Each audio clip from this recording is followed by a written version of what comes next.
Okay, welcome everyone. Thank you so much for being here. It's a pleasure to call to order this meeting of the Board of the Town of Poughkeepsie on February 18th, 2026. We begin with a salute to the flag.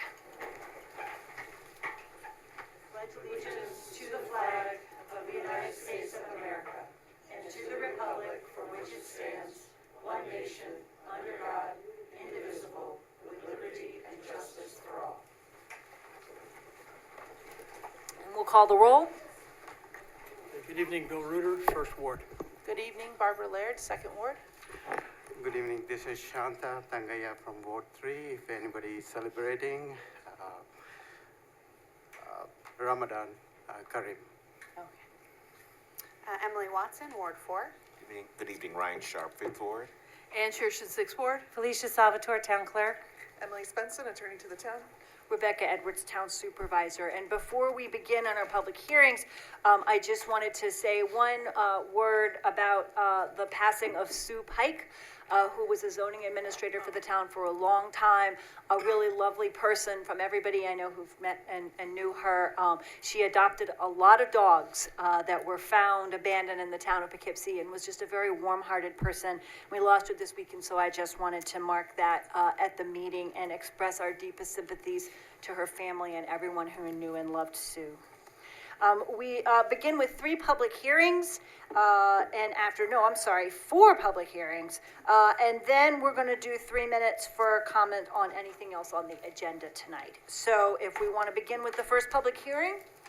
Okay, sure. Make a motion to open the floor for public hearing regarding amendments to Town Code Chapter 91 entitled Electrical Inspections. And what this is about is a redo and redlining of the current town code, updated for town code. Second. Are we to open the public hearing, right? Open the public hearing. All those in favor? Okay. Aye. Any opposed?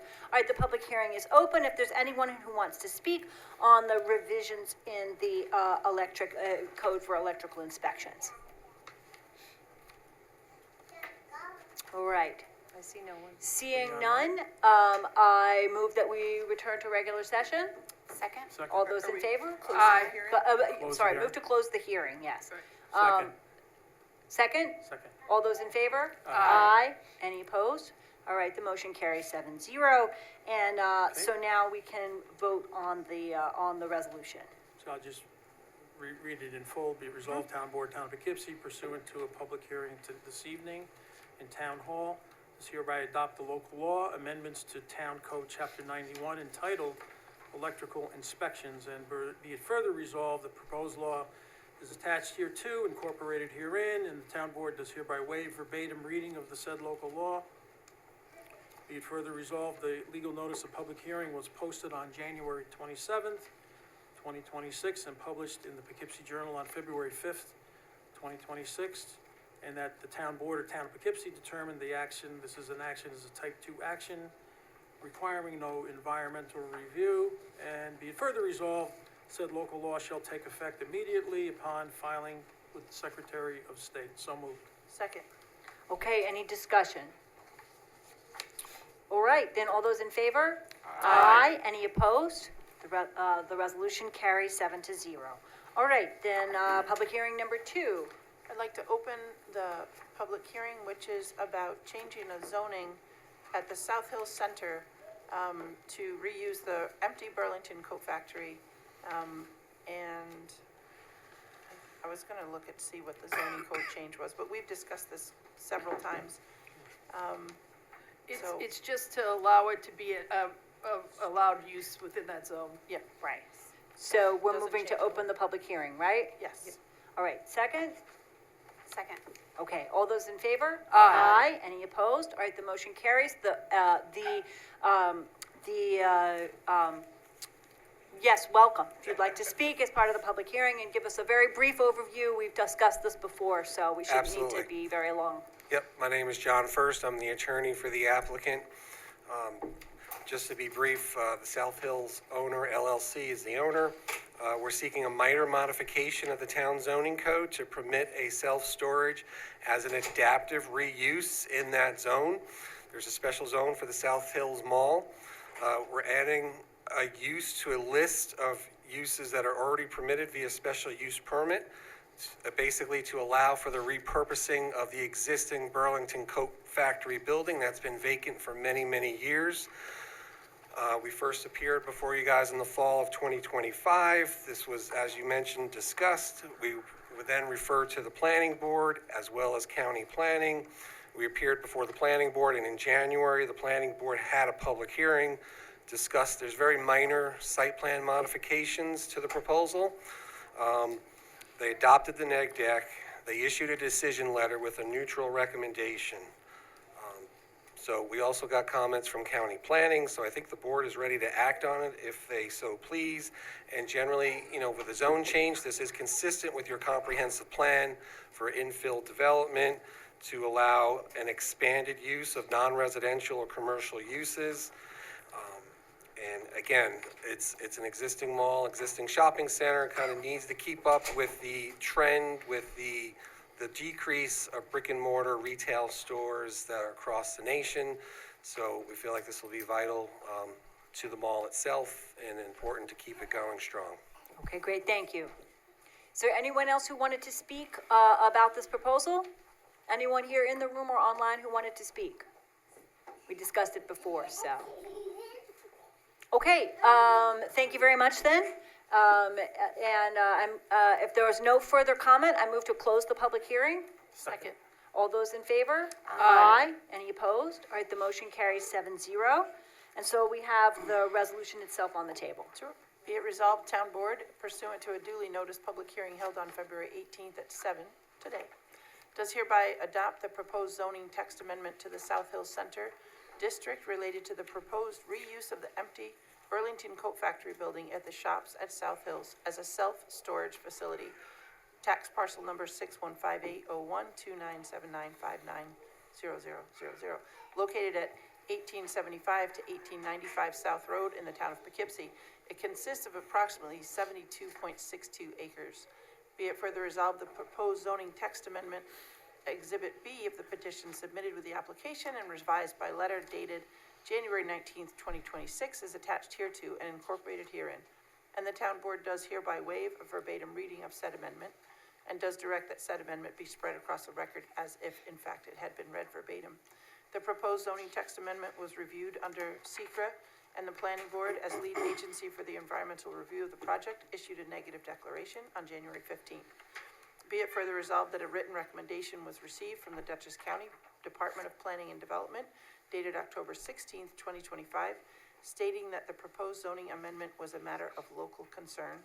A written recommendation dated January 16th, 2026 was received from the Town of Poughkeepsie Planning Board, in which said board conveyed a neutral recommendation to the town board. I feel like I've already read that, but a different time. Regarding adoption of the herein zoning amendment. The public hearing was posted on January 27th, 2026, published in the Poughkeepsie Journal, February 5th, 2026. And the town clerk notified the clerks of surrounding municipalities of the public hearing pursuant to GML 239NN. And said local law shall take effect immediately upon filing with the Secretary of State. So moved. Second. All right, is there any discussion? We discussed this earlier, and I think everybody was comfortable that we're limiting it just to that one site where the Burlington Coat Factory was before.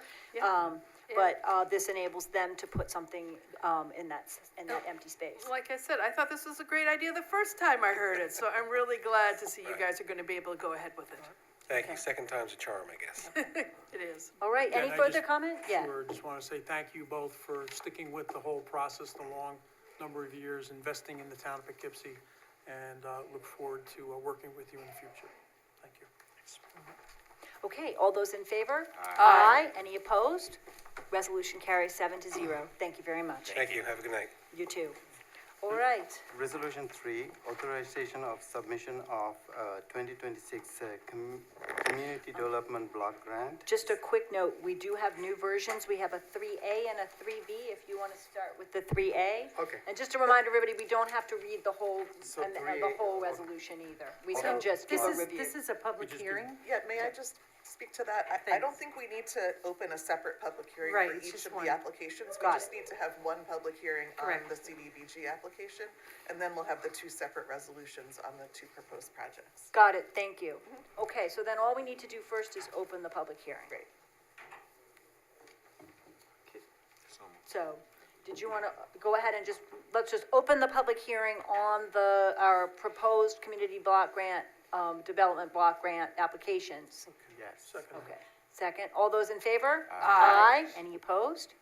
All right, then is anyone who wants to speak on our proposed submissions of a community development block grant application? You have to hold a public hearing before you can apply for these grant funds, so that's what we're doing. Anybody here to speak to these? Yes, Doreen, welcome. Okay, thank you. So regarding 3A for the 244 Boardman Road address. So over the years, I always thought that I heard that the block grants were to be used more for like low or moderate income people and only in certain areas of the town. So how does this end up being one of those areas if that's the way it's supposed to work? So ADA compliance for municipal buildings of all types and in all locations is one of the categories under which you can apply for these grant funds. Okay, thank you. You're welcome. Is there anyone else who wanted to speak on either of these? All right, seeing none, then I would move that we close the public hearing. Second. All those in favor? Aye. Any opposed? The motion carries 7-0. All right, then Shanta, if you would like to just review what the grant funding will be for each of these. I don't think we need to read the whole resolution, but just review what the grant funds would be used for. Okay, I'm gonna read it anyway. Amended Resolution 3A, authorization of the submission of the 2026 Community Block Grant CDBG application. Activity title ADA appliance at compliance at 244 Boardman Road, Poughkeepsie, New York, whereas the town of Poughkeepsie is participating in a 2026 Dutchess County Community Development Block Grant Consortium, and whereas an application is being prepared for the above reference activity, which is funded, would utilize CDBG funds to bring ADA compliance to proposed town hall and recreation facility at 244 Boardman Road in Town of Poughkeepsie, and whereas that the legal notice of public hearing was proposed on February 5, 2026 and published on Poughkeepsie Journal on February 9, 2026, and whereas put the citizens and groups has been received and considered at duly noticed public hearing held February 18, 2026 at the Poughkeepsie Town Hall, 1 Overlooker, Poughkeepsie, New York. Whereas application address our community concern, now therefore be it resolved that the town board supports that approves the submission of a 2026 application for Dutchess County Community Development Block Grant Program for the above reference activity, and be it further resolved that the town board authorizes the supervisor or her designee submit application to Dutchess County Department of Planning and Development and to execute all the papers necessary to proper to effectuate the acceptance of the grants should be awarded. And be it further resolved at the ADA compliance project 244 Boardman Road is a type 2 action under ACQR as the involved repair and upgrade to an existing building, and no further environment review is required. So moved. Okay. Second. All right, any discussion? All right, this would enable us to get some funds for full ADA compliance at that building. There's a list attached of the items. All right, all those in favor? Aye. Any opposed?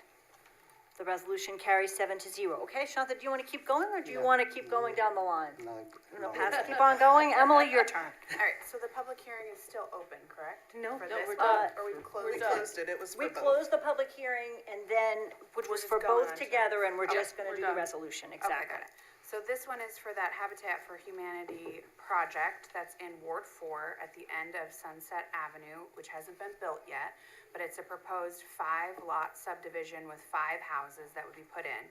And so this would be a block grant to help offset some infrastructure costs. It doesn't explicitly say what infrastructure, but they obviously need to build a road and put in like sewer lines, water lines, and all that stuff. So I assume when they speak of infrastructure, that's probably what they're referring to. Do I need to read the whole thing? Nope, I think that covers it. That tells us what it's about. And yes, it is about, So making moved, sure that sorry. yeah. Second. Great. And yes, it does cover infrastructure to make, these are gonna be affordable housing units for veterans, 5 units, and there is some infrastructure needs for access, so this could, help Habitat for Humanity get that to happen. All right, any discussion? All those in favor? Aye. Any opposed? All right, the resolution carries 7-0. Okay, and I believe that is, I believe that's all the public hearings. So, shall we go ahead and move to open the floor for anyone who wants to speak on items that are on tonight's agenda for up to 3 minutes? So moved? Second. Okay, all those in favor? Aye. Any opposed? The motion carries 7-0, so the floor is open for anyone who wants to speak on other items on tonight's agenda. Anyone who wants to speak on any items on tonight's agenda? Welcome. You're welcome to state who you are and what word you're from, but you're not required to. Okay, my name is Peter Jensen. I am from Ward 2 in Poughkeepsie. I'm here today to speak in support of the proposed resolution against the ICE facility in Orange County, and to also support the proposed resolution to request that the state legislature act to require federal agents to properly identify themselves. Every country has a right to decide who can enter their territory and who can't. It is part and parcel of being a sovereign nation. Enforcement of immigration laws will never be easy, and it'll always cause hardship. America is a land of laws and decency. We should not have heavily armed, masked men and women jumping out of unmarked cars, breaking down doors, and abducting people without due process and appropriate warrants. We do not need, nor do we want, mass detention facilities. Nobody should fear going to court when they try and do the right thing. Nobody should fear seeking care in a hospital, attending a place of worship, or getting their children to and from school. We can do better. The town does not enforce immigration laws, but it is appropriate to take a position and make that position clear. There is no reason to think that what happened in Minnesota cannot happen here. It may only be a matter of time before residents of Poughkeepsie are swept away. Therefore, the time to speak and be clear is now, before that starts happening. Thank you. Thank you. Thank you very much. Thank you. Is there anyone else who wants to speak on items that are on tonight's agenda? Yes, we had one other person here in Town Hall, and then we'll move to someone on Zoom. Welcome. Good evening. My name is Mary Mulligan, and for more than 20 years, I've been a resident of Ward 6. I am the eldest daughter of immigrant parents. Our mother came to America from the occupied north of Ireland, and our father was born in Dublin in the Liberties, a place ungoverned by lord or crown. U.S. Immigration, Customs and Enforcement, ICE, is a paramilitary force engaged in human rights violations, murder, racial profiling, abduction of children, kidnapping, family separation, disappearing those they have abducted, and numerous acts of state violence. I come before you to share my lived experience. Flashback to 1978, when a loaf of bread cost about 35 cents and the price of a dozen eggs cost 79 cents. Our family moved back to Ireland to my mother's parents, our grandparents, to the occupied north of Ireland during the Troubles, to a tempest, and into a culture of intimidation and violence. The RUC Royal Ulster Constabulary was a militarized police force. The UDA, the UVF, were paramilitary forces. English troops had been deployed for almost a decade when we arrived in 1978. Policing in Ireland and the North left a legacy of abuse. There was a history of human rights violations carried out by security forces. Search and seizure and detention without cause, detention without trial, and special powers of arrest and detention existed. Amnesty International investigations and evidence determined that security force personnel deliberately killed people as opposed to arresting them, and disputed killings were not fully investigated. How does this remind us of what we've seen? I am vehemently opposed to any ICE detention centers in the Hudson Valley or in New York. These rogue paramilitary agents of state violence must be identifiable and unmasked. It is a bare minimum towards accountability. U.S. Customs and Border Protection, CBP, U.S. Immigration and Customs Enforcement, ICE, are paramilitary forces without legitimate or professional status. CBT and ICE normalize violence, racial hatred, political repression, ethnic cleansing, crimes against humanity, and have no place in our community. As Benito Big Bunny said, my mother was not an animal, my father was not an animal. My sisters and brother and our community, we are not animals. Thank you. Thank you very much. I don't see anyone else here in the room. Yes, Steve, did you want to come forward? Welcome.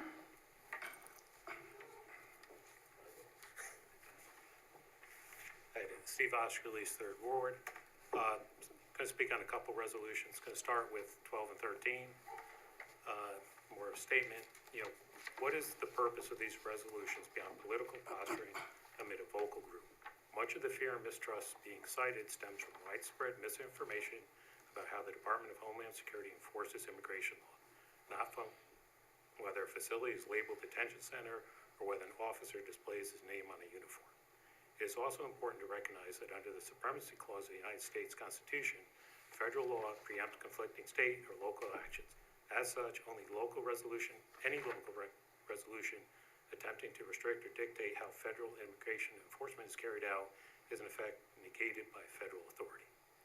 In practice, undercover federal officials typically identify themselves through vests, clothing that clearly indicate their law enforcement and the agency they represent. Additionally, just for a local thing, the County Drug Task Force operations, which includes town of Poughkeepsie police officers, often wear masks and withhold their names during raids to protect their identities and ensure their safety. These are standard law enforcement practices, not a cause for alarm. On Resolution 14, my question is, what is the value of producing printed residence guide when the same information can and should be made available on the town's website for easy, up-to-date access? Printing and mailing such material creates an unnecessary expense for something that will likely be discarded. I'm also concerned that this may constitute a town-funded campaign-style material. Additionally, there are concerns about whether the town's purchasing policy is being properly filed. The person the contract is going to already holds a professional service contract totaling $26,400 with the town, which exceeds the threshold typically requiring competitive bidding of $20,000. Even if this individual action falls below that threshold, the total cumulative spending within the same vendor or the same category should be considered when evaluating compliance. Thank you very much. Okay, is there anyone else here in the town who would like to speak? Anyone who's in town hall? Okay, then we'll move to folks who are online. I believe Carrie O'Gorman, welcome. Hi, good evening. I just want to make a public record that I'm here to oppose the proposed ICE detention center near our county. I have some serious concerns. I'm sorry, my notes just went off on my phone. Apologize. I have some serious concerns nationwide regarding the oversight, human conditions, and accountability. Placing a detention center here risks undermining community trust, straining our local resources, and causing harm to families without providing meaningful benefits to our residents. I urge our local leaders to reject this proposal and instead invest in solutions that strengthen public safety and community well-being. Thank you. Thank you very much. Okay, Mr. Sanderson, welcome. Yes, good evening. Thank you. So I'm, of course, in support of the resolution to restrict ICE detainment facilities in the Hudson Valley. I also think that by virtue of this, the town is standing up for the legal rights of our immigrant citizenry, and I hope that policies and procedures are being put into place to prevent the illegal detainment and warrantless arrest of immigrants, should that happen. So thank you and congratulations. I appreciate your resolution. Thank you very much. Is there anyone else in the room or online who wanted to speak? Yes, Doreen, welcome. Okay, thank you. My comment is about number 15 for the temporary certificate of occupancy. So this was almost a year ago when it came before the town board for there were temporary COs that owed thousands of dollars in late fees for the COs. And there were 9 of them at the time, and this was one of the 9. And I'm wondering, why is this one coming before the board to have their amount reduced? And several of the other 9 that were on the original list from like a year ago have not. So they've had like Stewart's on Manchester Circle. They owed over $12,000. They paid only $750 back in August, and they didn't come before the board. Vassar College owed for Prentice Field a little over $48,000. They paid $3,000. The Children's Home owed $22,750. They paid $6,000. So how come those other ones didn't have to come before the town board? So can we wait till we get to that point on the agenda? Because we do have an explanation, but I don't want to, I think it's going to end up taking up more of a back and forth. So I'd like to address it when we get to item 15. And we will explain why this one's different. Okay, and then my other comment is about the printing of the guide. I'd like to know what the entire cost of that will be, and is it really necessary to print it every year? So, in order to save some money. Thank you. Okay, thank you very much. Okay, is there anyone else here in the room or online who wants to speak on any items on tonight's agenda? Okay, seeing none, I move that we return to regular session. Second. All those in favor? Aye. Any opposed? The resolution carries 7-0, and we can move to item number 4. So item number 4 has to do with the retirement of Sergeant Corey Kilfoyle, effective February 27, 26, and we accept this with regret. So moved. Okay, any discussion? Very sorry to see the sergeant go, but wish him the very, very best in all his future endeavors. So thank you very much.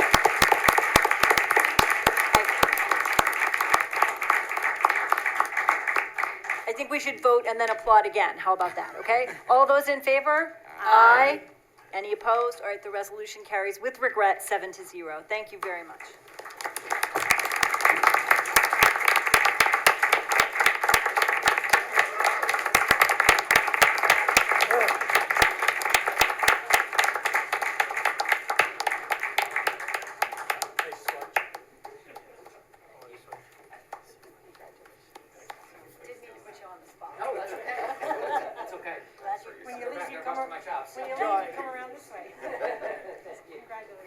Thank you so much for your service and very best wishes.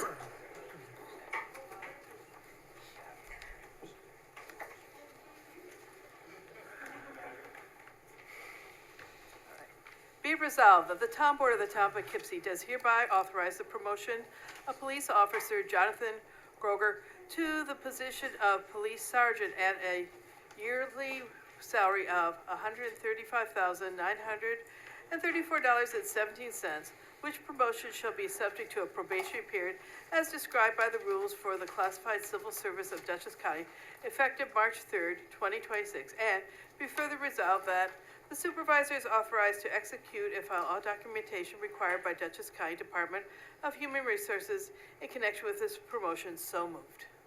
Second. Okay, any discussion? All those in favor? Aye. Any opposed? The resolution carries 7-0. Congratulations to Sergeant Gauke.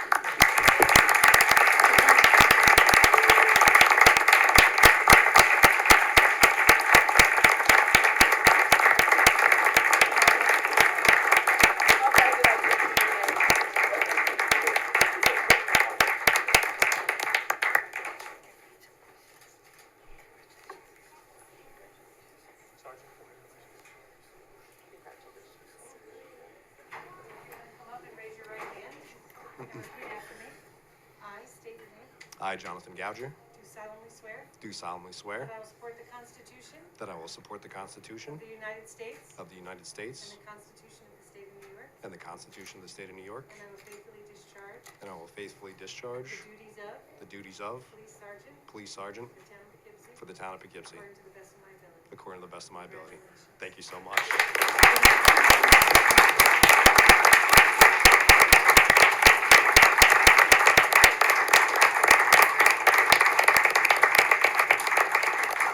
you so much.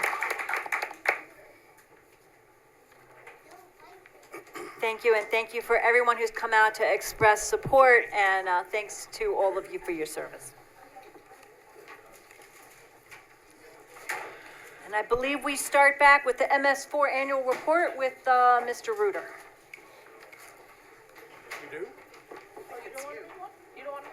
Oh, that's right, it's me. I forgot. That's right, too busy directing traffic up here. It got complicated. Okay, it's all right, I'll do this one. Be it resolved that the town board hereby sets March 4th at 7 p.m.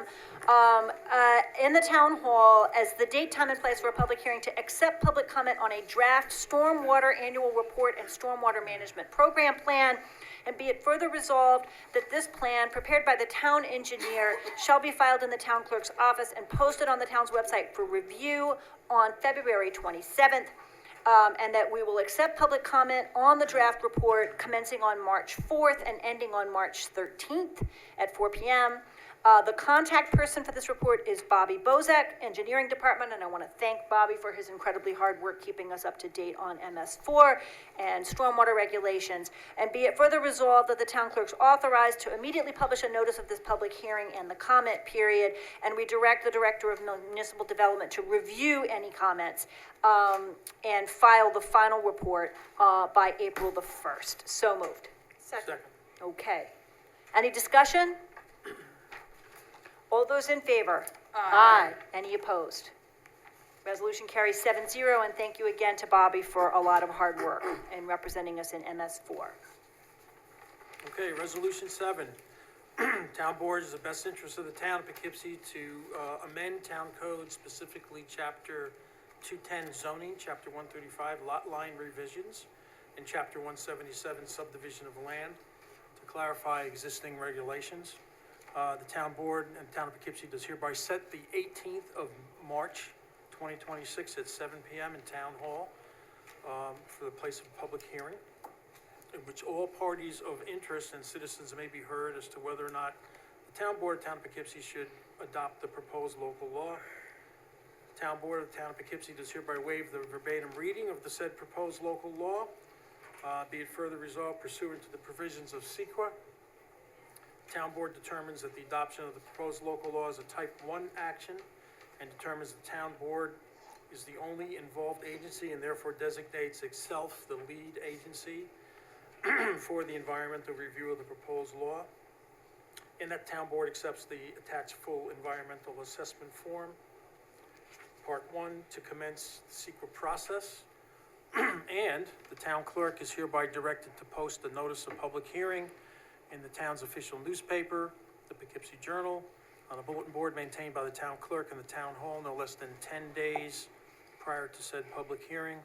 And be it further resolved, refer a copy of this resolution, the annexed proposed local law, and the notice of public hearing to the municipal clerk for each abutting municipality, not less than 10 days prior to the public hearing, and to refer a copy of this resolution, the annex proposed local law, FFAF Part 1, and the notice of public hearing to the Dutchess County Department of Planning and Economic Development for advisory review in accordance with 239M of the General Municipal Law, and to the Town of Poughkeepsie Planning Board for its review and recommendation pursuant to Town Code 210-154. So moved. Second. Okay, this is part one, we should all be warned, of miscellaneous code cleanup. And I want to thank Mike Welty and the Code Committee, which have been going through and trying to find inconsistencies and make sure our code meets current practice, and we can trim out things that are sometimes from 1947, and make sure that we're up to date. And so this is a lot of work to clean up miscellaneous problems and conflicts. So that's what we'll be discussing on March the 18th. All I right. just have one question, because somebody asked me about a red line version, but as I'm looking through it, Mike, maybe you can answer this. Is the bold italics exactly explain everything that was changed? It does, so we don't really need a red line? Okay, thanks. Because they're little bits throughout the code. Just so it teeny would bits be all throughout, So so- many pages. to- Okay. Yeah. Perfect. So where it's bolded Emily. and italicized, that shows us where we're making changes. All the differences. Yep, it's perfect, thank you, that's helpful for people to Yep. review. All right, so then to set the public hearing, all those in favor? Aye. Any opposed? The resolution carries 7-0. Be it resolved, the Town Board of the Town of Poughkeepsie does hereby accept, with regret, the resignation of Kevin Etz from his position on the Plumbing Board effective January 1st, 2026. So moved. Second. All right, and I've talked with Bruce Flower, head of the building department. We're going to need to have someone else join the plumbing board and as our representative, so you can keep track of that process and make sure we have a full number, okay? All those in favor? Aye. Any opposed? The resolution carries 7-0. Resolution 9, be it resolved that Town Board of Town of Poughkeepsie does hereby adopt the annexed schedule of fees issued under Chapter 105, and be it further resolved, the Town Board authorizes the Recreation Director to set fees up to $50 per person for various classes offered through the Recreation Department, and be it further resolved. These fees will be effective immediately until revised by the Town Board. So moved. Second.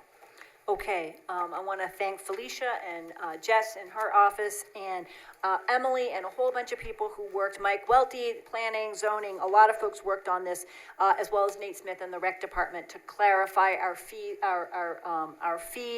and make sure that we have them, that they're a little bit more consistent and I think fair. We also have never, the town board has not been authorizing fees for small classes at the rec center, but it seems like anything under $50, we don't want to be, every time that there's a $10 yoga class, I don't think the town board needs to sign off on that. So we're setting that threshold and saying if it's under $50, the rec director can make decisions about that, but for anything larger than that, like summer camp fees and things like that, that we will approve. And he'll post those on his website, and I think I included a link. Yes, That should be good. it's much clearer and easier to read, thank you. Yeah.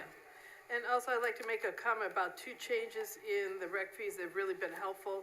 And one of them is under, this is gatherings of people, that right now there's a separate tent fee for when people have events and set up a tent, they just come and inspect the tents, whereas before, we were being charged fees according to if they were inspecting a building for a large Public assembly. public assembly would be going on. This So is more, it's not in rec, I think it's actually in building. Rebecca It's in building. Rebecca added that in for Public assembly, for so some that's- events, yeah. That's really much fair, Yeah. yeah. I think this will be clearer. Much clearer. And then the other one is to, under rec, now they're charging a half-day rental for the pavilions, which is really good because it makes it more affordable for people who wanted the pavilion for a smaller party and just need it for a half-day. Instead of having to rent it for the whole day, they can now rent it for the morning or rent it for the afternoon. So I think that's really smart. Okay. Good job, everyone. All right, and we've been working on the filming language too for filming fees and this, so we've got some new things covered. All right, all those in favor?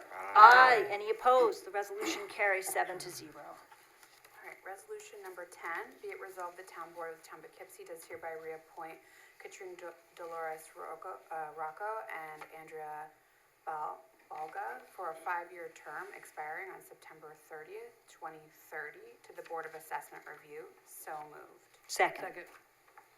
Okay. The Board of Assessment Review meets the day after Memorial Day. And so really appreciate the work of people who do that work with the assessor's office. So it helps make sure that we have a fair process for everyone. All those in favor? Aye. Any opposed? The resolution carries 7-0. All right, Ryan? That is resolution 11 or 10? 11. 11, okay. 11. All right. So I'll summarize this. Resolution has to do with allowing for a subdivision of a parcel and construction of a 5-single-family home. Habitat has requested permission from the planning board to cut trees prior to the signing of its site plan by the chair of the planning board.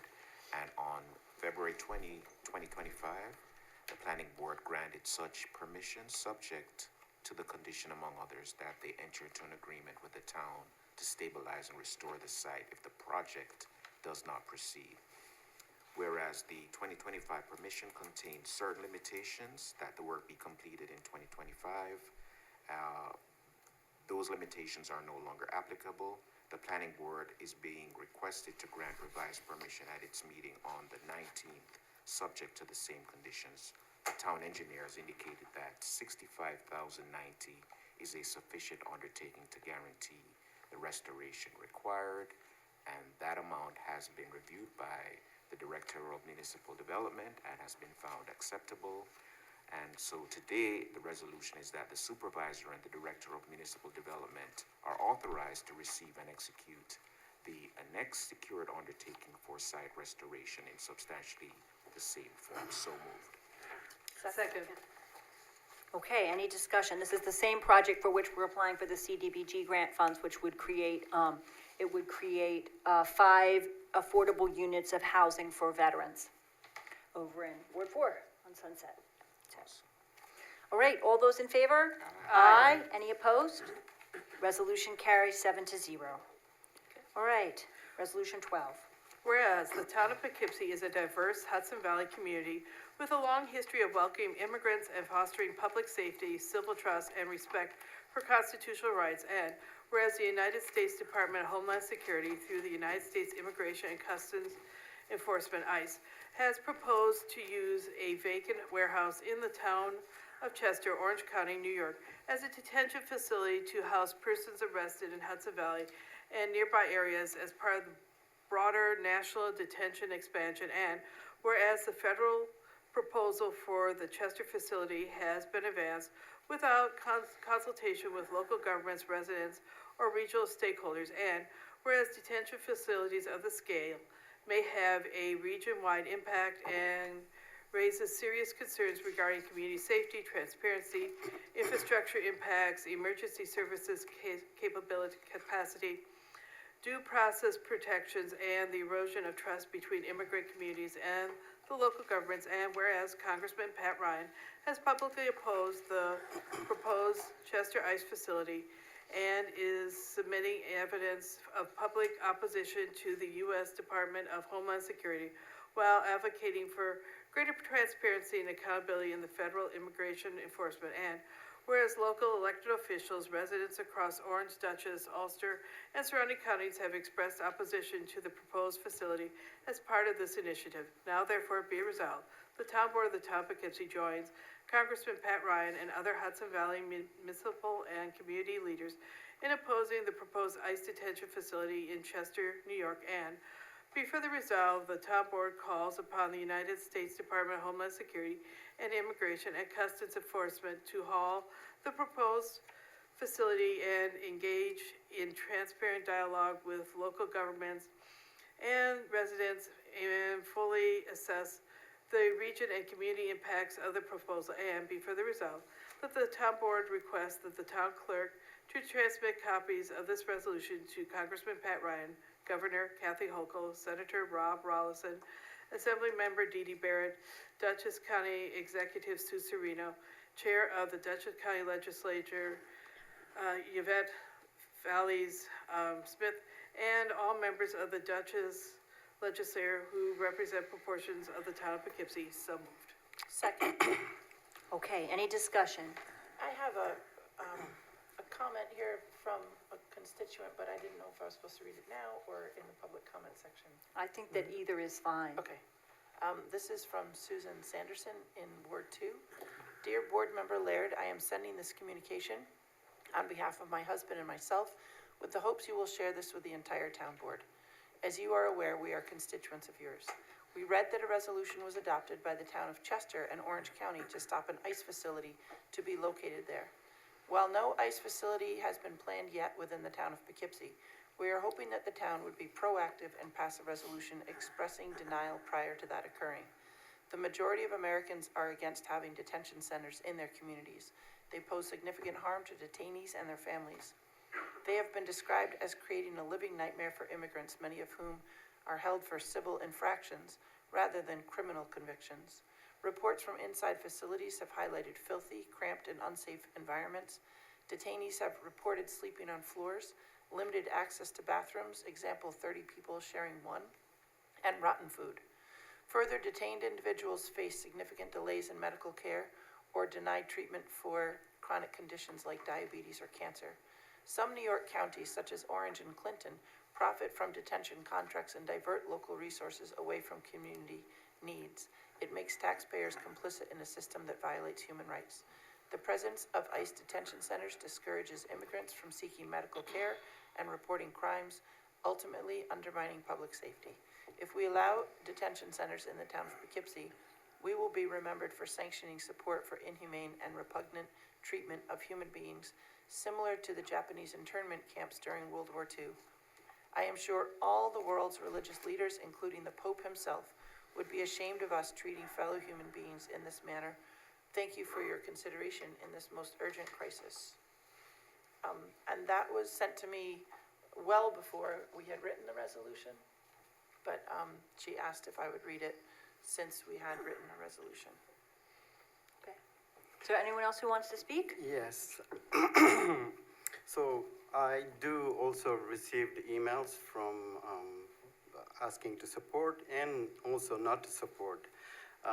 Some of the, people spoke here, and also the email I validated, but the statement, this, when we write a resolution, it's checked by legal before we have a resolution passing here.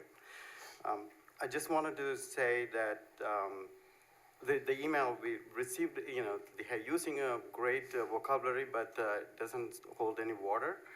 And it's more of an opinion and misleading, whichever the side you want to support, either you want to support it or not. And another statement saying, hey, this is not your problem. This is not a Poughkeepsie issue. Why are you talking about Orange County or whatever? Do your job. That's what they were saying. So I don't think anyone has experience working with the Border Patrol here. I don't think so, but I have. I worked with the Border Patrol. I worked with the Coast Guard. Being inside the immigration facility, it's before 9/11, before ICE. I have experienced how difficult to put a ton of people in one gym and trying to help them following the human rights. It's not easy. I did support, helped the government, but right now I don't see it's in the same way. I do follow because I have a personal experience. Today I vote for based on the majority of the people who spoke, not like one or two people spoke against. And also I have a personal experience, and I'm a human rights activist. But it doesn't matter, but we follow the Constitution, and what's the Constitution, the way we interpret, and also validated by our town legal facility. That's how I vote today based on that. So anyone else who wants to speak? Sure. Yes. Yeah, I'd like to also, I always like to read if a constituent writes in. And however, I'm not going to mention the last name because I'm not sure. I didn't check with the person to see it was okay. But so this is Matthew from Stone Street in New Hamburg. Dear Bill, I'm writing in support of upcoming vote to push back against federal government's out-of-control deportation disaster. We are all seeing how federal agents are ignoring due process on our rights with no oversight or accountability. Any measures we can take, even largely symbolic ones, are important.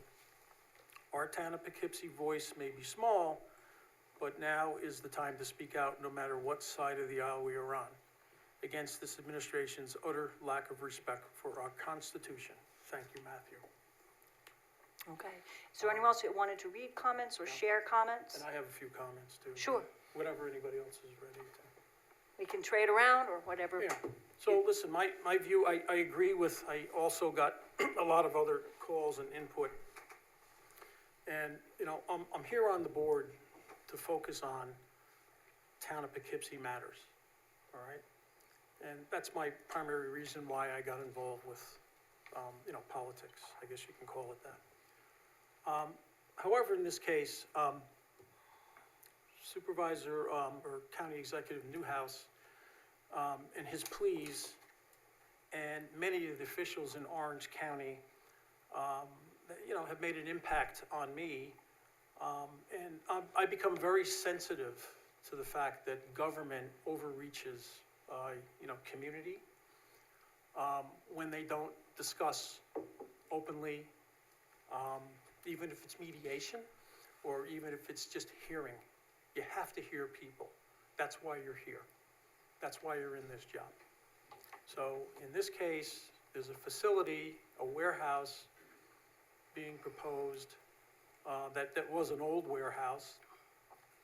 And another sensitive subject came up, which is about sewer, which the county executive mentioned, because now you want to create a facility. And there's no infrastructure to support that in the community. And that's a serious matter.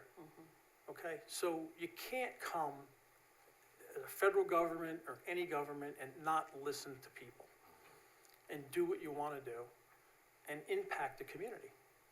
So for that matter, I will vote in support of this you know, resolution, until which time the community can come together and is heard, and can come together with the federal government to work out a resolution.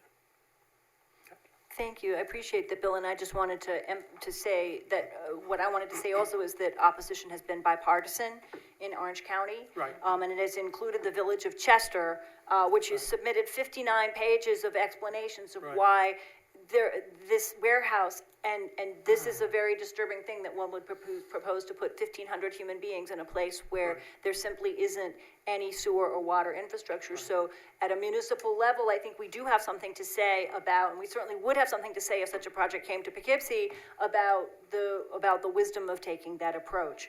I do feel that ICE is not following the professional codes of law enforcement that our own local police agencies follow, and that is a danger to public safety, because people become fearful, and people are being stopped without having, you know, even when they've tried to follow the process legally, and you see, you know, there's a great deal of evidence of, you know, shots being fired and unarmed civilians.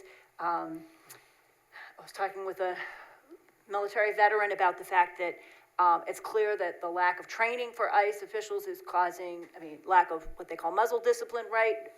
You see ICE agents depicted with guns facing other ICE agents. We clearly are lacking in the professional training and standards that we would expect. And this is going to have an impact here because this is designed as a Hudson Valley facility. So I don't think it's a good idea for our board to start making lots of memorializations all over the place for things happening in other parts of the world. We could spend a lot of hours here doing that, but I think this is Hudson Valley based, and it's absolutely clear. I will tell you that ICE is operating in the area. They do not coordinate with other law enforcement at all, but it's pretty clear to me that Poughkeepsie residents would be among those who could end up being housed in this facility. And we're not alone in this. There was a small town in Texas, I think yesterday, that on similar grounds spoke out against a warehouse there. So I think it is worthwhile for us to band together and say, this is not an appropriate thing. Is there anybody else who wanted to speak? I support the resolution as well for the reasons already expressed, but I also want to add that a lady had reached out to someone who reached out to my wife. She's planning to self-deport, otherwise law-abiding, with the thought of being separated from her child for hours because an agent decided that she was worth picking up or suspicious is traumatizing for her. So that family has decided they're going to just self-deport, and they're otherwise law-abiding. And I can't share the amount of questions I get from my own kids every other day.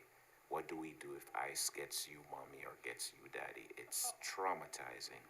And to your point, I think the lack of transparency, the unpredictability, the unidentifiability of masked men just jumping out of cars and grabbing people, that's the things traffickers do as well. So I think people are looking to us to say something and to do something. I think this resolution is a step in the right direction. Is there anyone else? Yeah, I just wanted to speak to something that was brought up earlier about this being a political move in order to put this before the town. And I really don't think that that's fair. I think that this is something that is happening in the Hudson Valley. It's happening across the United States. I think that it would be blind of us not to just go about our town business and think that this is something that we shouldn't touch because it's too dangerous to touch. I think we're doing this because we are listening to people in our community. ICE is active in our community. We are getting constituents that are reaching out to us, asking questions about this facility, and it is our job to be bipartisan and to bring that all to light. So I just wanted to say that this is a difficult thing. This is an emotional thing. And I'm going to be voting to support it. Go ahead. Okay, Shanta, thank you. Well, I'd like to add, I think that the perception is fair because in my case, this is not going to be part of my political campaign. So I'm not going to be at a rally. I'm not going to include it on my flyers. I'm not going to go door to door and talk about it. But it's an important issue to me. And, I just like to say that I've lived this with my grandparents on both sides, coming to this country, very difficult. I've lived this with my wife. In upstate New York, being chased by customs agents because she didn't have the right papers, or any papers for that matter. And, going through the process of having the IRS or the customs enforcement tell us that, we lost the paperwork and we didn't show up at the right appointment date. That took years to resolve. But in any case, we follow the law, whatever it might be, and as difficult as it is to some people, we still have there's some things that are going on here which are not appropriate. I understand that, but we still have a pretty good country and we still have pretty good laws, and a lot of other countries that I visited, if you don't have your passport in order, you're in big trouble and you're gone. So some of these things have occurred to my family are concerning, but, we do abide by the law, and, I'm certainly not going to make this part of any political campaign. Thank you. I think it is helpful that a lot of people, and I really deeply appreciate those people who've spoken from personal experience here today. I have worshiped since I became a supervisor with a number of different churches here that include people who work as home health aides, who work in landscaping, who work a lot of different jobs in the corners of our economy, and who bring their kids to church, to worship, to pray together, who are law-abiding people, who are extremely hardworking people, who are terrified. And I think for us to be able to speak to that and make sure that those voices are heard, even if we don't make federal policy, is a valuable thing. And so I do appreciate from a bunch of different perspectives those people who've spoken to their personal experience. Is there anyone else who wants to speak, or? I have one more thing to say. That last year, I knocked over thousands of doors, and majority of the people asked me already, even before resolution, they're concerned about this issue, immigration, and asking some kind of security for anything comes like that, asking for support. And looking at the national level, regardless, pick a president, from Clinton, Bush, Obama or Trump, everybody, one to the other deported larger number of, did not follow a lot of human rights. We are against. I worked with Amnesty International, worked with the United Nations, that we can also argue about, hey, your neighbor, we're bringing something next to your door, it matters to you, even if it is not your property. So that's what we are dealing with. And the next point I want to say is like how I look, it's not fair to be racially profiled. I don't have to carry passport. I'm a US citizen. So this is not fair. Once you, when the law enforcement get involved, it's easy, depends on your mood, you might get shot. It's totally unnecessary. That's what we are talking about here mainly. And we are following the Constitution and more human rights and what's fair. That's what it's important. If we want to have a community, they feel safe. We are not hosting anything illegal or anything unconstitutional. That's all. Okay. Is there anyone else who wants to speak, or are we ready to vote? Okay, all those in favor? Aye. Any opposed? The resolution carries 7-0.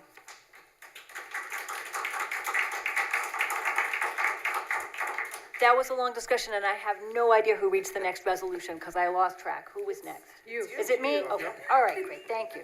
All right, Resolution 13. Whereas the high standards of professional training and procedures of the Town of Poughkeepsie Police Department and other cooperating county and state law enforcement agencies are essential to ensure public safety in the town, one of our highest municipal priorities. And whereas those standards include the requirement that unless they are engaged in undercover operations, officers identify themselves by name and badge number and explain when stopping any member of the public why that person is being stopped, questioned, or detained.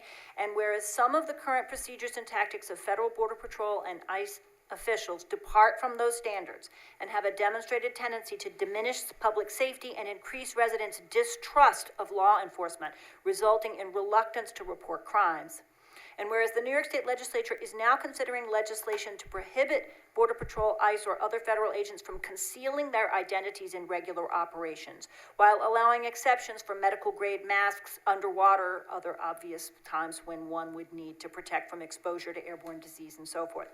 And whereas this legislation would require that all agents wear badges indicating their name and or badge number and identify themselves to members of the public, now therefore be it resolved that the Town Board of the Town of Poughkeepsie asks our representatives in the New York State Assembly and Senate to support this legislation as an important measure to strengthen community safety and sustain local public trust in law enforcement. So moved. Second. Okay, is there anyone who wants to speak to this? This is what's called a memorializing resolution. We don't have power to do this. All we do is ask our state representatives to support this state law, which is a bill that's going through now and being discussed. Yeah, I'd just like to say that I am extremely proud of our police force. They are well-trained. They know how to de-escalate a situation. They know how to handle themselves on the street. And what happened in Minneapolis would not happen if they were facing our officers. What they're putting out there is undertrained, and they just don't know what they're doing, and it's leading to these situations that are just horrendous. So, in my opinion, this should not go on, and we're just saying this should not go on. And we would be just telling our state representatives we urge them to support this bill then. Okay. All right, anyone else? Yes, me one more time. So it's relevant to the previous one as we had emails about, this as well. Again, asking to focus on the town business instead of talking about memorializing and talking about the state or federal issues. But it matters. It matters. We do proclamations, we do resolutions. It's just to memorialize and what matters to us.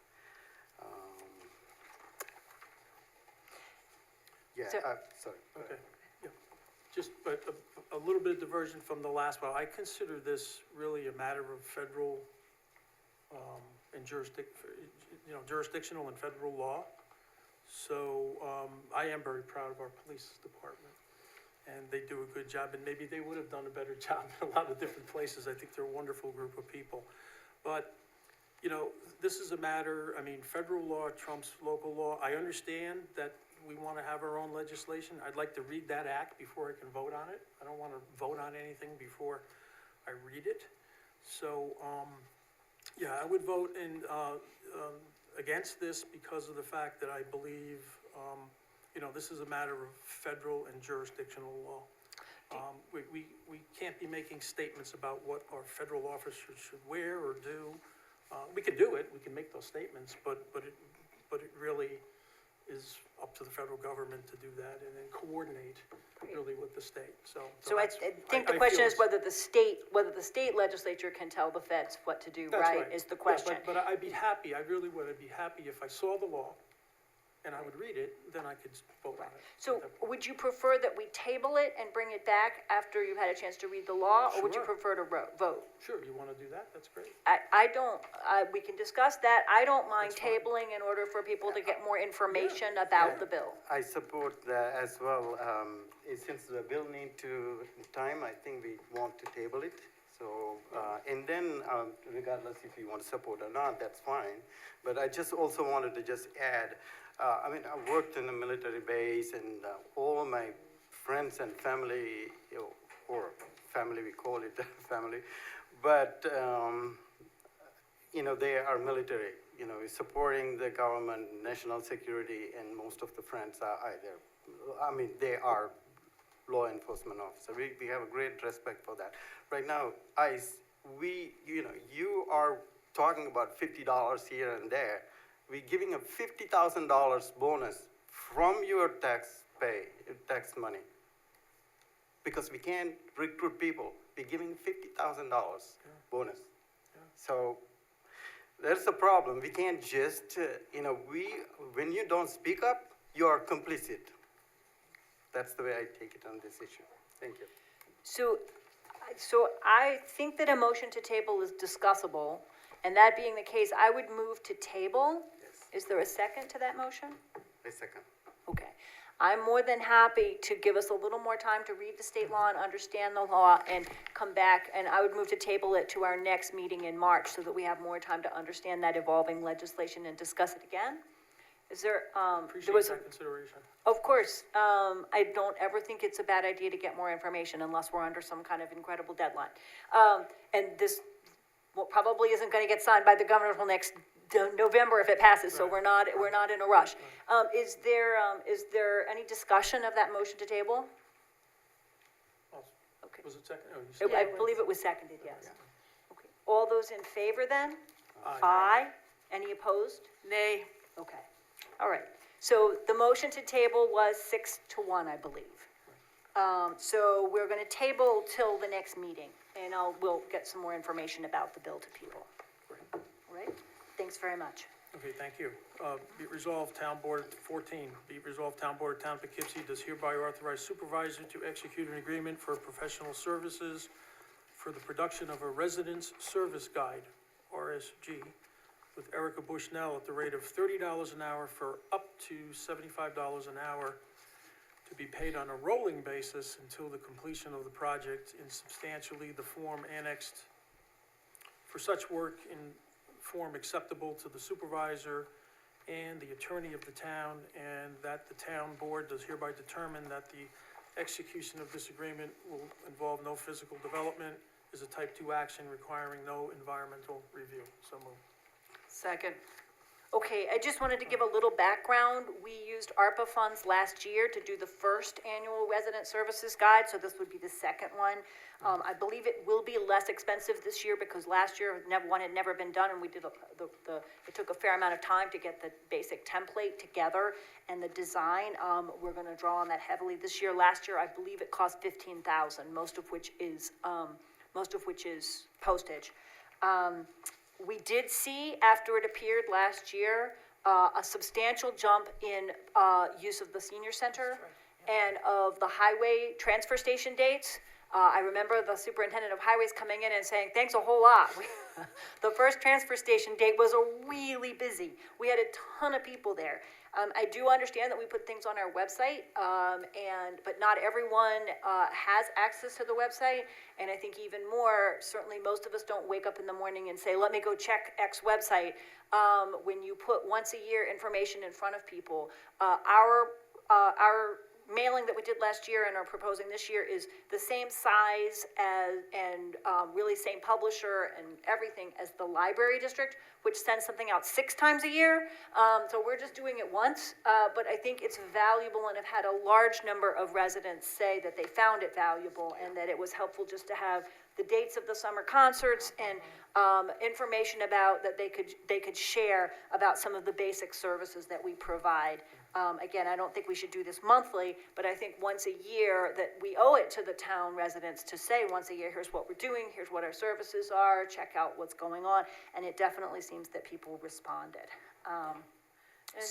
Especially our seniors really enjoy having something tangible, something that they can hold on to, something they can refer to, and they don't live on their phones. So, they enjoy getting it in the mail. And to the comment of it's just gonna get thrown away, it wasn't thrown away, it was almost like your phone book used to always live right next to your phone or next to your fridge. Many people would run and get that when they had a question, and they'd call me up and say, oh, I see here on this page, and I'd have to have mine right next to my phone. So they were referring to it, and they were not throwing it out. And a number of people received our contact information because of the guide too. So we put everybody in there to make sure that they can reach all town offices and all town board members. So I think it's worth doing a second time. I think it's good to, it's to bring about a sense of community and to let people know what's going on. And, I agree that it's a good resource, and once a year is it's not that much. For me, I totally support the idea of going forward. I think Steve mentioned, we just want to make sure the procurement rules, laws, I understand anything to purchase 20K and services over the year, it has to be 35, or, we have to go through a bid process. So if I am voting for today, it's conditional. We want to make sure, we follow the local laws and regulation, because if we can't break it down if it is exceeding 35K, is that right? No, I think that maybe the town attorney can There was help. a little mix-up with that, so the 20,000 limit is things that have to come to the town board, which this is. It's, the procurement policy recommends that over $40,000, it would likely be subject to a public procurement process, a request for proposals, unless the town board decides otherwise. But that limit is 40,000, not 20. Okay. Okay, so Supervisor, you were saying it's 15,000 for the whole? I the believe postage? last year that it came in a little under 15,000, and that, the majority of that was postage. Yeah. And that postage plus the design work, was all that, those were the only 2 costs. Printing, postage and printing is one. We use Southern Dutchess News, and printing and postage is a single, package, and they send it to every household in the town. And then the design work, which I think will be less this year because, we're using the same template and, dropping in new dates and new information, so people have this year's. And we do have a budget line, I don't remember. Yes, we did budget for this. You did Yep. budget for it, yeah. Yes. Yeah, just the other thought is, it was very impactful to the seniors, being on the senior committee. I did see it there quite a bit, and it was very helpful. Just to be mindful, like we got through with the Association of Towns, and I'm kind of an I do my calendar and my books and my system, but in the AOT, you couldn't get any information. It was all on the QR code. So, except for the agenda, which they had printed out, which was confusing at best. So we might want to think about if there's ways we can cut down on some of the postage, doing QR codes and being strategic about it, because that's the largest cost, I think, with the whole thing. Right? At that And point. I think for the rest of the year, we will continue to do emails Yeah. and website and QR codes, and we've been doing those at events and Right. things like that. But one annual mailing gives people at least a heads up Yeah. on what's going on. Yeah, and my So- thought is any and all communication coming from a government to its constituents is good. So, yes, great. Okay. And on the day we were all sworn in, we got a picture of all 7 of us, so we'll have a picture with everyone's contact information too, so people can find their board members, so. And one more thing to add, it is legal to spend town money to, for more communication, all what we are doing, being more transparency and communicating what we are doing, that's totally legal. Yes. Okay, any further conversation? All right, I'm glad this experiment from last year went well, and glad we can do it again then. Okay, all those in favor? Aye. Any opposed? The resolution carries 7-0. And this is this was already in the budget, so there's no new funds here. All right. Resolution 15, Yes. the Pyramid Construction Group applied for a building permit to divide space for a new tenant at its property located at 1936 South Road in the town of Poughkeepsie. Pyramid was found to have an outstanding temporary certificate of occupancy for a new facade on the front of the building dated March 19th, 2013, which had expired on June 19th, 2013, and before any further permits are issued, the permittee may not have any outstanding violations. Whereas for each month that the 2013 TCO is not closed out, a $250 fee would apply for each month thereafter. Building Inspector Bruce Flower received the documents, inspected the facade, conducted research, and confirmed that the facade was completed as of September 2014. And taking that into consideration as the date of completion, the total amount owed to the town would be $3,750. And there's a memo from Inspector Flower attached. Now therefore it be resolved, the Town Board of the Town of Poughkeepsie does hereby direct and authorize Building Inspector Bruce Flower to negotiate and settle the TCO violation and the amount owed to the town relating to the property located at 1936 South Road in the amount of $3,750. So moved. Second. Okay, Doreen asked about this earlier, so I just want to give a few details. So there were a number of these outstanding TCOs, temporary certificates of occupancy. So the way it's supposed to work is that you cannot occupy a building until you have filled out all certificates of occupancy, that you've met all the town's expectations for safety and so forth. But sometimes when there's minor things that are not going to impact safety, but like there was original site plan proposal for some shrubbery. In one case, there was a bike rack that had been put in the wrong place and it needed to move. Smaller things of that kind. In this case, it was a facade issue. Then the town has issued temporary COs saying, okay, you can go ahead and occupy the property. This is a minor matter, but you gotta clean it up. Those should only be allowed to go 6 months. And then they can be extended for another 6 months. So TCOs should not be outstanding for over a year. A year should be the maximum. In all the other cases, but what happened is that the town then after, if TCOs are not dealt with, then you should, give some, issue someone a ticket and take them to court. If the town had wanted to do that, the town could have, but at these points in the past didn't choose to do so, sent some notification, but things were kind of left open, and it's clear that some of the folks who had these TCOs, there was a change of ownership or for other reasons didn't actually know that these TCOs were there. In other cases, they may have known they were there, but the town was not compelling through court for them to pay. So in the other cases, Bruce has researched all of them to clean up this past problem. Bruce has researched them all. In all the other cases, he was able to determine the paperwork for a fixed date of completion. Yep. In this case, we know that the facade was completed as of September 2014, but we're not sure whether that was the completion date. The paperwork's incomplete. So he's asking us, he's saying there's visual evidence that it was done as of September 2014. We don't know when it was actually completed, but we know it was done by that time. So we're going to use that as the date to calculate what the TCO should have been. We're going to get those fees in the door, and this property owner will be able to move forward with a new tenant in what's been an empty space, and get fully approved by the town for everything that's needed. So this one differs from the others and has come to the board because of that lack of complete, evidence. Yeah. That Because Bruce I was able believe to in find the in the others, other there were cases. actually a final inspection, they just Yep. never paid the fee. Exactly. So it just kept continuing on and on, but Right. in the other cases, there was an actual inspection, there was an actual completion date. In this one, there was no actual final inspection. Right. But the work was done as of September 2014. So we're Right. trying to close all these out, and I really appreciate Bruce's hard work Yes. to track down all the paperwork and make sure that we don't just have these dangling out there, and that we get the proper fees paid, and then we're done. But I mean, I think Doreen's question in part may have been, I remember when we had, I think it was Ann was charged with going out and negotiating, and they came across the board, and it was Vassar that owned, whatever it was, 90,000, and then there was all these things that added up. And that kind of went away. So it never came back to the board. Because So I don't know how those were resolved.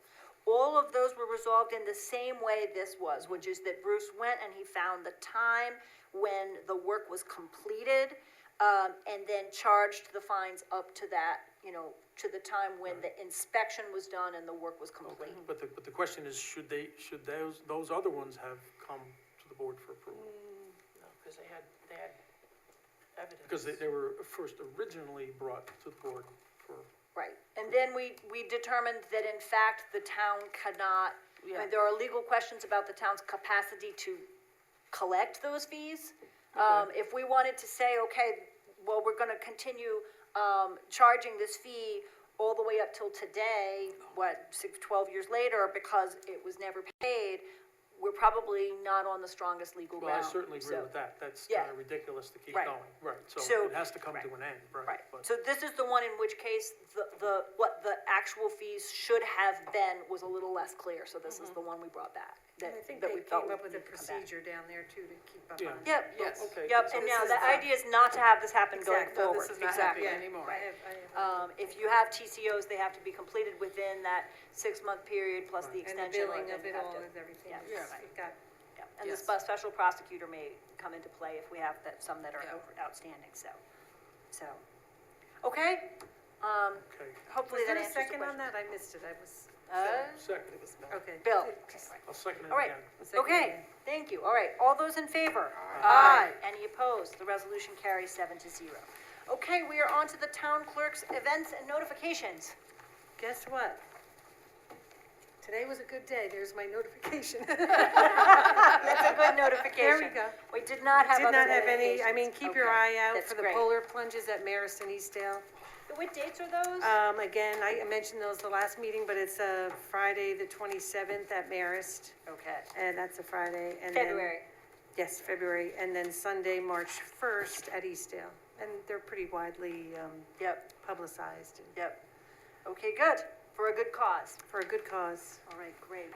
All right, just a couple of last things. I wanted to give a couple of updates, and then we do need to go into executive session, but we'll open the floor for anybody to make comments on anything before that.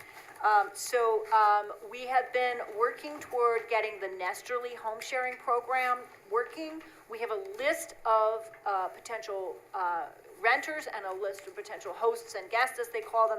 It is not clear that the town is big enough to build a network that is large enough to really have a sufficient choice for renters and hosts. There needs to be a larger network. So we're in conversation now with the county about potentially taking over that project through the Housing Trust Fund.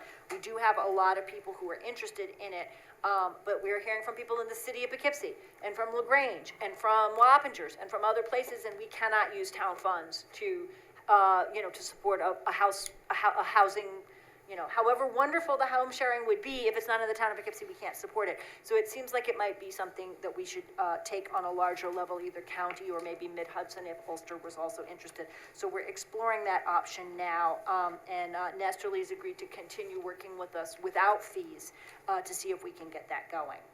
The other thing I just wanted to say is that we are past the point of looking for sites, I hope, for the police and courts in the town hall, but we need oversight committees that will continue to work with, obviously, the town police and courts, and their needs and their programming needs will be paramount for the town police and courts facility, but Bill Reuter and Ann Shershin have graciously agreed to help serve on that oversight committee as the design goes forward. We're at the point right now of working on SECRA so that we can ensure that the environmental impact on this site is acceptable. And we are working with the Elks. We had a very friendly meeting with them and have forwarded a proposed contract, and I believe some of the Elks are meeting tomorrow night, and we're hoping for an ongoing discussion that will, clarify any last points of disagreement, and sign and have a parking lease agreement with the Elks. The town hall project, Ryan Sharp and Emily Watson have agreed to serve on an oversight committee for that project, which is going to be a shorter duration and I think a smaller job, but touches on recreation, and it makes a lot of sense, I think, for you to work on that. And Barb Laird and Shantha Thangia have agreed to, as the parts of the finance committee, and Bill will be part of this as well, to think about, continue thinking about alternative revenue sources, increasing revenues, and finding ways to pay for the project. And make sure that we're minimizing the impact on taxpayers as best as we can. Several of us just went down to the New York Association of Towns meeting, so if anyone wants to report on that or on any other committee or, liaison work that you're doing, feel free to jump in. We don't have official reports this month, but anybody who has something that you did that you wanted to jump in and report on, we could do that before we take public comment. Just one thing I forgot, and probably next meeting I'll be a little more detailed. At March 7th, the St. Patrick's Day Parade in Wappinger. Step off is 1 o'clock. That's a big one.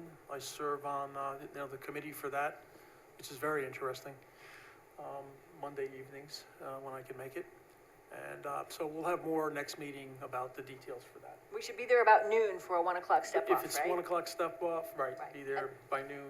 by And the church. snow is melting, so by March There'll be 7th, maybe we nothing. will not be marching through heavy Sunny on St. Patrick's slush. Day. We'll see. Okay.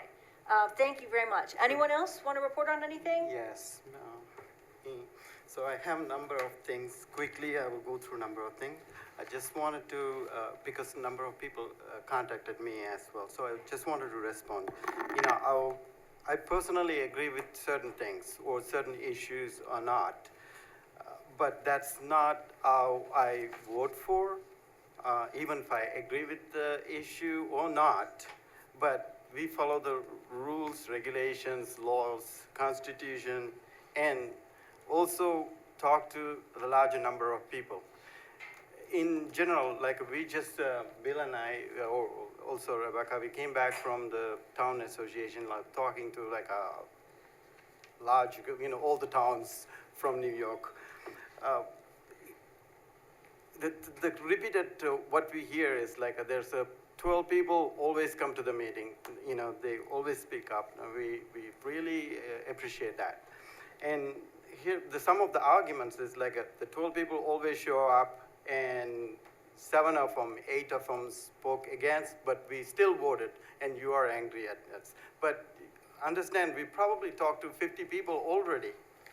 So you're telling me that you already, the majority spoke, but you already came with a preconceived, how are you gonna vote?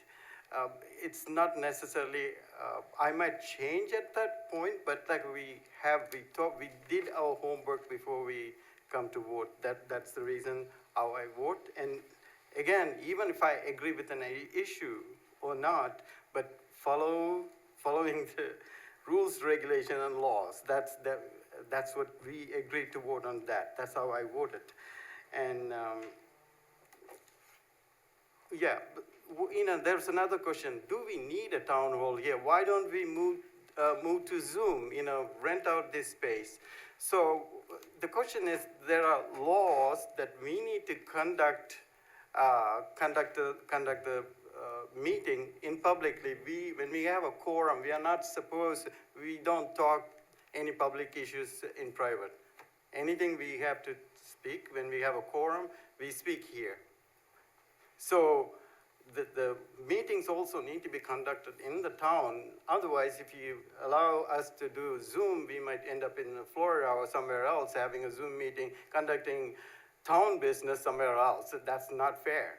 And the same way that the police and the courts has to be here.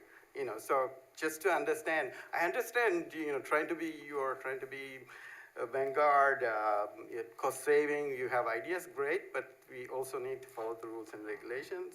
And the last point is the finance, that it's not just our town. All the towns in New York have similar issues. Some of them, with the Poughkeepsie Day School project, asking why you didn't go for mandate. We have other big capital projects come sometime. There's a reason you didn't go for a mandate. It's not necessarily everything need to be mandate. I wish everything, all the issues, instead of we passing the resolution, everything we have a mandate and we have a voting every Saturday, people do that. That's fine, but that's not democracy. You voted for us to come take care of the job. And that's what we're trying to do. And we are trying to find, over the years, the board and the staffer brought like millions in grants that it reduced the people who, we all paying less taxes because the grants, the board and the staffer work on it. And so we continue to find efficiency everywhere. Like I said previously, we will try to find every dollar where we can save and also bring every revenue legally we can do to balance the budget. The last thing I want to say is, please contact me. I am willing to talk to anybody.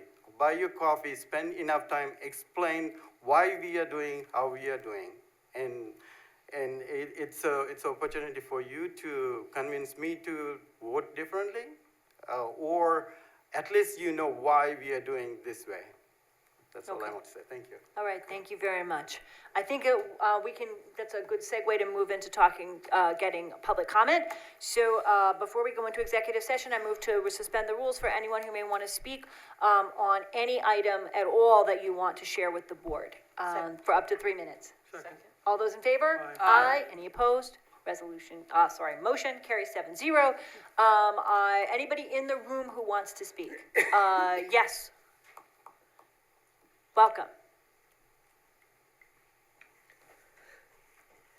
Mary Mulligan, Ward 6 again. Two other things of my lived experience.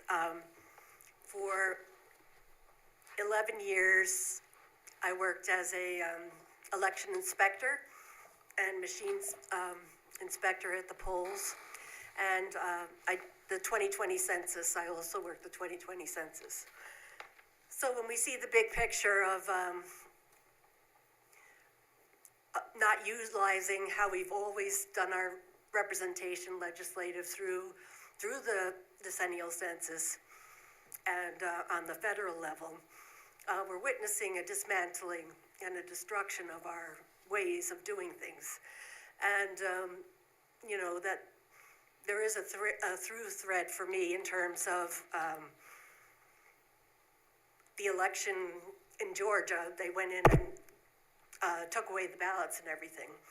So it's like it's greater, it's a chasm of understanding. Like, there's a lot of integrity elections, excellent here in Dutchess County, excellent in New York State.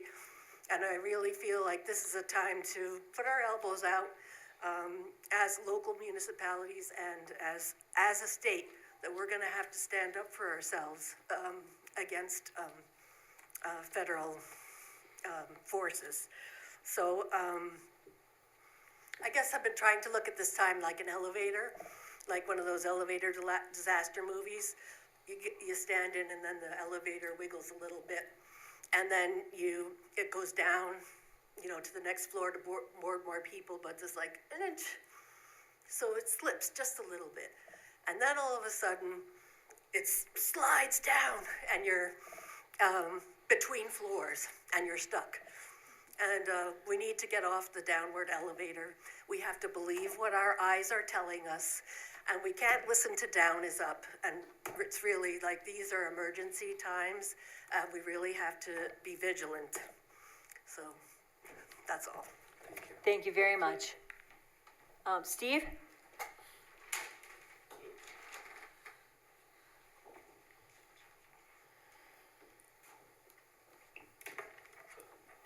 Just going back to the flyer there, or the book, or whatever you're calling it.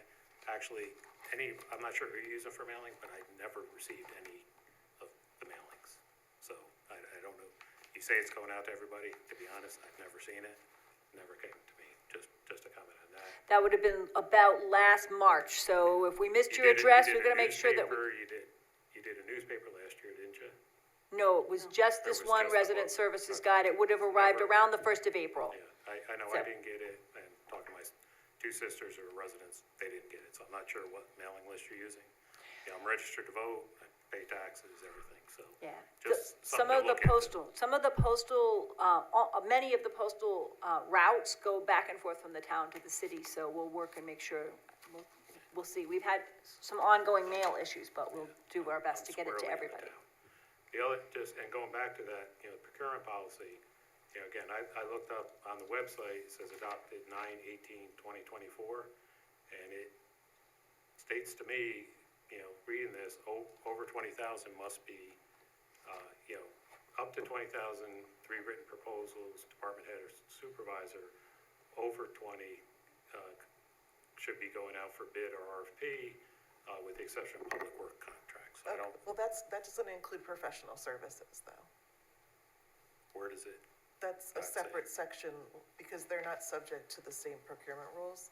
I can show you later. Okay, It's yeah, if you further could down. Yeah, show it to me, Sure. because that's where I got my Yeah. information looking, try to be informed and, Sure. and Yeah, we Not could use, this that policy could use some cleaning up, because it's hard even for me to read. I was part of putting it together, so. thank you. Thank you very much. And thanks, Emily. All right, is there anyone else in the room who wanted to speak for up to 3 minutes? All right, online, Mr. Sanderson, welcome. Hi, thanks again. So I just wanted to say I appreciated the calm, thoughtful, passionate, bipartisan discussion on the ICE facility. It was welcome to me. Bill, I know you're the only Republican on the board, but still I had the strong sense that we could truly have a bipartisan board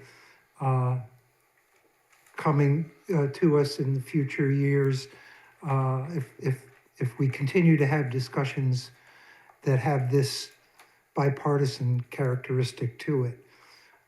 Thank you very much for that. And in addition, as we all know in other places, life is not as normal as it is here with respect to ICE's surges and so on and so forth.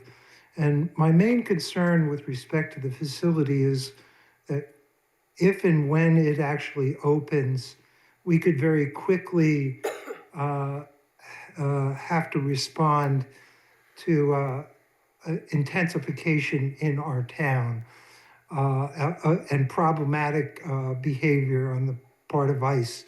So I just wanted to say, just please keep in your hip pocket that you may need to be nimble, because before you know it, you could have a situation where you really have to respond. And that's my concern. So thanks again, and wish you all the best. Thank you very much. Thank you, Bob. All right, I think the other person with a hand up is Doreen. Welcome. Hey, thank you. So I have a comment about the redlining of number 7 for the zoning. So that's really not very easy to read. I know that it was said that it was in bolded and italics, but for example, section 9.8, maximum building coverage of non-open space area is 90%. But what was it before? The only way for me to know is to go back on every one of these. There's like 12 pages, and to see what they were before. So if there's some way to provide a red line copy that's easier to see what the changes are, that would increase at least my public participation. And then I wanted to address regarding number 14, when Councilman Thangayas said that it was legal to spend the funds. Well, just because it's legal to spend the money doesn't mean you have to spend the money. And again, I'd like you to try to remember that there are some people who are really struggling to pay their taxes. And it would seem to me that you would want to be spending the money wisely. And when you say that, oh, it's grant money is taxpayer money. So, just because it's grant money, it's not free. We all end up paying for that. And then my other question, if I can direct it to the supervisor. So, Rebecca, at the February 4th meeting, when we were talking about the intersection of Boardman and Spackenkill Road, you said you had talked to Mike Welty that day about the traffic signal there, and you said that it wasn't clear that the signal is working properly, and that's the first step. So have you or Mr. Welty or somebody contacted the DOT? Are you working with the DOT now to see what you can do about it now and not wait? Yes, I have, and we've also had a conversation about, the Lourdes traffic, because it seems like there's twice a day for very short periods, well, there's a half hour or so twice a day that are the heaviest burden on Boardman. So we're tackling both those issues, both the light at Spackenkill and Boardman, and also the larger Boardman Road traffic. So we've been in conversation with the town police, and others about that.